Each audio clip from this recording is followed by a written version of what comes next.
Friends, उमाटाक art and education में आपका स्वागत है। आज हम अपने इस वीडियो में देखेंगे जैन धर्म। जैन धर्म के संस्थापक एवं प्रथम तीर्थंकर ऋषभदेव थे। पूछा जाता है प्रथम तीर्थंकर कौन थे? ऋषभदेव थे। जैन धर्म के 23वें तीर्थंकर पार्श्वनाथ थे, जो काशी के इक्ष्वाकु वंशीय राजा अश्वसेन के पुत्र थे। इन्होंने 30 वर्ष की अवस्था में संन्यास जीवन को स्वीकारा। इनके द्वारा दी गई शिक्षा थी हिंसा न करना, सदा सत्य बोलना, चोरी न करना तथा संपत्ति न रखना। महावीर स्वामी जैन धर्म के 24वें एवं अंतिम तीर्थंकर हुए। महावीर स्वामी का जन्म 540 ईसा पूर्व में कुंड ग्राम वैशाली में हुआ था। इनके महावीर जो 24वें तीर्थंकर थे, इनको पूछा जाता है महावीर स्वामी को। ठीक है, महावीर स्वामी का जन्म कब हुआ था? 540 ईसा पूर्व में हुआ था। कहाँ हुआ था? कुंडल ग्राम वैशाली में हुआ था। कुंड ग्राम वैशाली में हुआ था।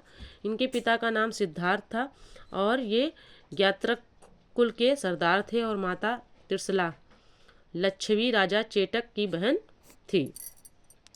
महावीर की पत्नी का नाम यशोदा तथा पुत्री का नाम अनोज्या। पत्नी का नाम क्या था? यशोदा था और पुत्री का नाम अनोज्या प्रियदर्शिनी था। महावीर के बचपन का नाम वर्धमान। महावीर के बचपन का नाम पूछा जाता है वर्धमान था। इन्होंने 30 वर्ष की उम्र में माता पिता की मृत्यु के पश्चात अपने बड़े भाई नंदीवर्धन से अनुमति लेकर संन्यास जीवन को स्वीकारा था। 12 वर्षों की कठिन तपस्या के बाद महावीर को जृंभिक के समीप ऋजुपालिका नदी के तट पर साल वृक्ष के नीचे, किस नदी के तट पर? ऋजुपालिका नदी के तट पर साल वृक्ष के नीचे तपस्या करते हुए संपूर्ण ज्ञान का बोध हुआ। इस समय से महावीर जिन विजेता, अहर्त, पूज्य और निर्ग्रंथ बंधनहीन कहलाए। महावीर ने अपना उपदेश प्राकृत अर्ध मागधी भाषा में दिया। महावीर ने अपना उपदेश किस भाषा में दिया? प्राकृत, जिसको अर्ध मागधी भाषा भी कहते थे, में दिया। महावीर के अनुयायियों को मूलतः निग्रंथ कहा जाता है, यानी जो इनके समर्थक थे, अनुयायी थे, उनको जो है निग्रंथ कहा जाता है। महावीर के प्रथम अनुयायी उनके दामाद जामिल बने। प्रथम जैन भिक्षुणी नरेश दहिवाहन की पुत्री चंपा थी।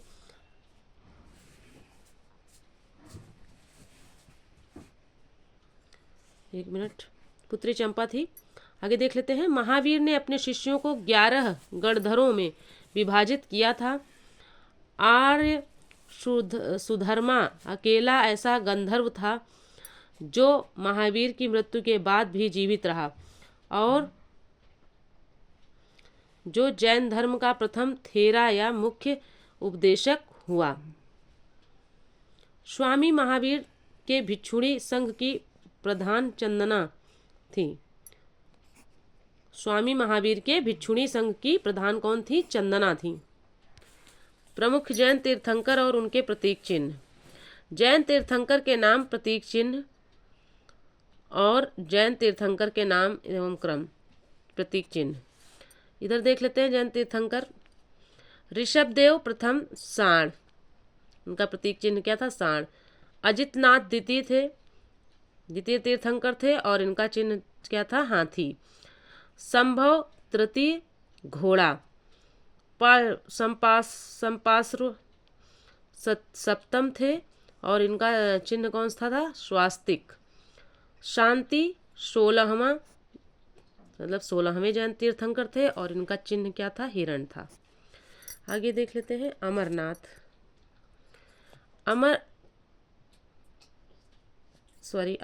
नहीं है, अरनाथ है। अरनाथ 18वें थे तीर्थंकर थे और इनका जो है प्रतीक चिन्ह क्या था? मीन, यानी मछली। नामी 21वें तीर्थंकर थे। इनका नाम था, इनका चिन्ह मतलब जो चिन्ह था वो था नीलकमल। अरिष्ट नेमी 22वें थे और इनका चिन्ह क्या था? शंख।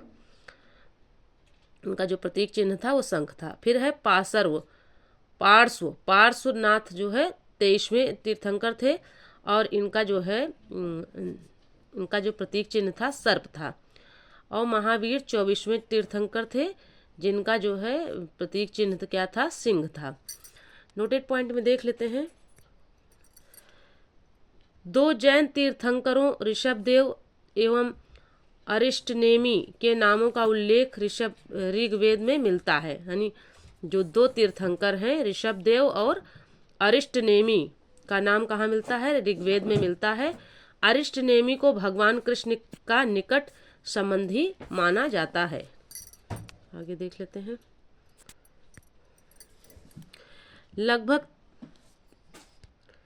लगभग 300 ईसा पूर्व में मगध में 12 वर्षों का भीषण अकाल पड़ा, जिसके कारण भद्रबाहु अपने शिष्यों सहित कर्नाटक चले गए। भद्रबाहु नाम के साधु थे, किंतु कुछ अनुयायी स्थूल भद्र के साथ मगध में ही रुक गए। भद्रबाहु के वापस लौटने पर मगध के साधुओं से उनका गहरा मतभेद हो गया, जिनके परिणाम स्वरूप जैन मत श्वेतांबर और दिगंबर नामक दो संप्रदायों में बट गया। स्थूल भद्र के शिष्य श्वेतांबर श्वेत वस्त्र धारण करने वाले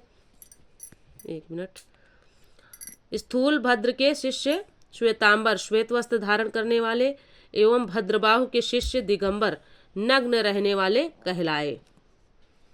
आगे देख लेते हैं।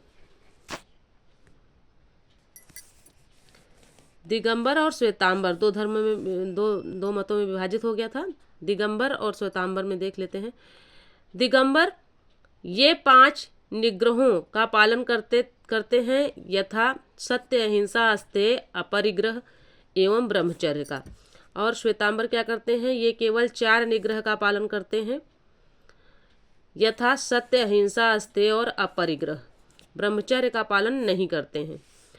फिर है दिगंबर। यह संप्रदाय 6 अनंत पदार्थों का अस्तित्व प्रकट करती है, यथा आत्मा, जैसे कि आत्मा, जीव, पदार्थ, पुद्गल, अंतरिक्ष, आकाश, गति, धर्म, स्थिरता, अधर्म और समय, काल। इस श्वेतांबर धर्म के लोग क्या करते थे? श्वेतांबर संप्रदाय के लोग यह समय काल को छोड़कर 5 अनंत पदार्थ का अस्तित्व स्वीकार करता है, यथा जैसे कि आत्मा, पदार्थ, अंतरिक्ष, गति एवं स्थिरता। इनमें महिलाएं तीर्थंकर, यानी दिगंबर में महिलाएं तीर्थंकर नहीं हो सकती, और श्वेतांबर में इनमें महिलाएं भी तीर्थंकर हो सकती हैं। दिगंबर ये मानते हैं कि महावीर ने विवाह नहीं किया था। श्वेतांबर ये जानते हैं कि महावीर ने विवाह किया था और उन्हें संतान थी। ये दिगंबर क्या है? दिगंबर ये मानते हैं कि 19वें तीर्थंकर मल्लीनाथ पुरुष थे, और श्वेतांबर क्या मानते हैं? ये मानते हैं कि मल्लीनाथ स्त्री थी।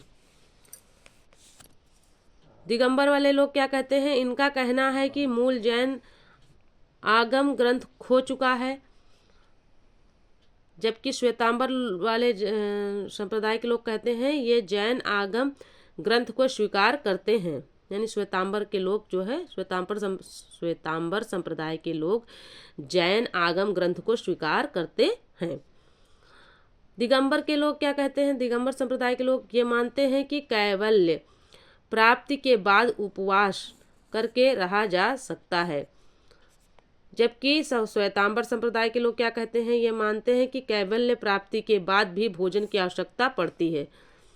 दिगंबर संप्रदाय के लोग कहते हैं ये स्त्रियों के इसी जीवन में मुक्ति का विरोध करते हैं, जबकि श्वेतांबर संप्रदाय के लोग कहते हैं कि ये इसी जीवन में स्त्रियों की मुक्ति की अधिकारिणी मानते हैं।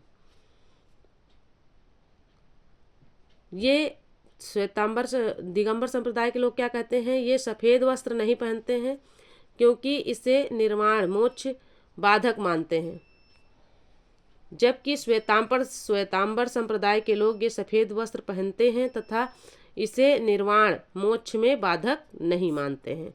आगे देख लेते हैं जैन संगीतियाँ। जैन संगीत में क्या है? संगीत, वर्ष, स्थल और अध्यक्ष। प्रथम जैन संगीत कब हुई थी? 300 ईसा पूर्व में हुई थी। कहाँ हुई थी? पाटलिपुत्र में हुई थी। स्थान और इसके अध्यक्ष कौन थे? स्थूल भद्र। द्वितीय जैन संगीत कहाँ हुई थी? द्वितीय जैन संगीत कब हुई? 512 ईस्वी में हुई। इसके स्थल कहाँ है, मतलब कब किस स्थान पर हुई थी, तो बल्लभी गुजरात में हुई थी। इसके अध्यक्ष कौन थे, क्षमा श्रवण। जैन धर्म के त्रिरत्न हैं, जैन धर्म में त्रिरत्न हैं, देख लेते हैं। सम्यक दर्शन, यानी सम्यक दर्शन का मतलब, सम्यक दर्शन का मतलब सही विश्वास, सम्यक ज्ञान यानी सही ज्ञान, सम्यक आचरण यानी सही आचरण। त्रिरत्न के अनुशीलन में निम्न 5 महाव्रतों का पालन अनिवार्य है: अहिंसा, सत्य, वचन, अस्तेय, अपरिग्रह एवं ब्रह्मचर्य। जैन धर्म के 4 वरों शिक्षा, अन्य, चिकित्सा और आवास के सिद्धांत ने इसे लोकप्रिय बनाने में मदद की है। जैन धर्म में ईश्वर की मान्यता नहीं है। जैन धर्म में आत्मा की मान्यता है। जैनियों के अनुसार जीव आत्मा न केवल मनुष्यों व पशुओं, पशु पक्षियों में, वरन पेड़ पौधों, पत्थरों व जल में भी पाया जाता है। जैन धर्म के अनुसार सृष्टि का निर्माण जीव तथा अजीव नामक 2 मूल तत्वों से हुआ है। जीव चेतन तत्व है और अजीव अचेतन जड़ तत्व। पुद्गल, काल, आकाश, धर्म व अधर्म। आगे देख लेते हैं। महावीर पुनर्जन्म एवं कर्मवाद में विश्वास करते थे। महावीर किस में विश्वास करते थे, पुनर्जन्म एवं कर्मवाद में विश्वास करते थे। जैन धर्म के सतभंगी ज्ञान के अन्य नाम स्यादवाद व अनेकांतवाद है, जो जैन धर्म का मौलिक सिद्धांत है। जैन धर्म ने अपने आध्यात्मिक विचारों को सांख्य दर्शन से ग्रहण किया। जैन धर्म मानने वाले कुछ राजा थे: उदयन, वंद राजा, चंद्रगुप्त मौर्य, कलिंग नरेश खारवेल, राष्ट्रकूट राजा अमोघवर्ष, चंदेल शासक, मैसूर के गंग वंश के मंत्री, चामुंड के प्रोत्साहन से कर्नाटक के श्रवणबेलगोला में 10वीं शताब्दी के मध्य भाग में विशाल बाहुबली की मूर्ति, गोमतेश्वर की मूर्ति जिसको कहते हैं, का निर्माण किया गया। पूछा जाता है गोमतेश्वर की मूर्ति कहाँ पर है, तो कर्नाटक में है, श्रवणबेलगोला की पहाड़ी पर। गोमतेश्वर की प्रतिमा कायोत्सर्ग मुद्रा में है। किस मुद्रा में है, कायोत्सर्ग मुद्रा में है। महावीर तपस्या की इस मुद्रा में वह अपनी चारों ओर के वातावरण से अनभिज्ञ हैं। उनके पैरों में सांप लपेटे हुए हैं तथा चींटियों ने मिट्टी के घरौंदे बना दिए हैं। यह मूर्ति 18 मीटर ऊंची है। जो गोमतेश्वर की मूर्ति है ये कितनी ऊंची है, 18 मीटर ऊंची है, एवं एक ही चट्टान को काटकर बनाई गई है। खजुराहो में जैन मंदिरों का निर्माण चंदेल शासकों द्वारा किया गया। आधुनिक तमिलनाडु के पुदुकोट्टई जिले में स्थित सित्तनवासल गुफाएं जैन धर्म से संबंधित हैं। सित्तनवासल गुफाएं किससे संबंधित है, जैन धर्म से संबंधित है। मौर्योत्तर युग में मथुरा जैन धर्म का प्रसिद्ध केंद्र था। मथुरा कला का संबंध जैन धर्म से है। मथुरा कला का संबंध किससे है, जैन धर्म से। जैन तीर्थंकरों की जीवनी भद्रबाहु द्वारा रचित कल्पसूत्र में है। भद्रबाहु की पुस्तक का क्या नाम है, कल्पसूत्र। भद्रबाहु ने कल्पसूत्र नामक पुस्तक लिखी थी। ये बहुत पूछा गया क्वेश्चन है, कई बार आ चुका है। 72 वर्ष की आयु में महावीर की मृत्यु 468 ईसा पूर्व में बिहार राज्य के पावापुरी यानी जिसको कहते थे राजगीर में हुई। मल्ल राजा सृष्टिपाल के राजप्रसाद मतलब महल में महावीर स्वामी को निर्वाण प्राप्त हुआ था। तो फ्रेंड्स यह वीडियो यहीं तक था। अगर वीडियो की जानकारी अच्छी लगी हो तो चैनल को सब्सक्राइब करें, वीडियो को लाइक करें, अपने दोस्तों में शेयर करें। ओके फ्रेंड्स, मिलते हैं अगले वीडियो में। जय हिंद, जय भारत।